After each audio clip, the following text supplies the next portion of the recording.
Ular seni chalg'itishyapti. Aslida haqiqat shundaki, senga maktab, institut, kollej bular hammasi senga bilim emas, seni boshqaruvchi, ya'ni qoidalarga bo'ysunuvchi qilib tarbiyalaydi. Hozir avvalgi zamonda emas, informatsiya juda ham tez tarqaladi. Shuning uchun chalg'ituvchi omillarga juda ham ko'p e'tibor beriladi. Masalan, futbol, TV, ko'rsatuvlar, million, boshqa konsertlar, bular hammasi seni chalg'itish uchun. Chunki informatsiya juda ham tez tarqalyapti. Hattoki shu informatsiyani tezroq esingdan chiqarishing uchun senga boshqa xil kontentlar, ochiq qizlar, boshqa narsalar propaganda qilinadi. Bu narsa fakt. Bu narsa tizim orqali matritsalashtirilgan. Seningcha nima uchun hozirgi vaqtda fash ochiq oydin targ'ib qilinyapti? Chunki bu seni asl mohiyatingdan, asl maqsadingdan chalg'itish uchun qilinayotgan eng yaxshi propaganda. Balkim bu gaplarim orqali men o'zimni hayotimni xavf ostiga qo'yishim mumkin, lekin sen tushunmasang, bu hammasi befoyda tizimda yashayverasan. Tushun, ularga aqlli insonlar kerak emas. Aslida yo'q, unday emas desang, senga bitta narsani aytaman. Tarixda jadidlarni, qatag'onlar nima uchun bo'lgan? Nima uchun kuchli, bilimli insonlarni yo'qotishgan, o'ldirishgan? Bu narsaga asl sabab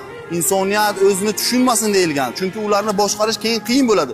Shu uchun dunyoda musulmonlarni yo'qotishga qaror qabul qilingan. Chunki dunyoda Allohga ishongan insonni boshqarish qiyin.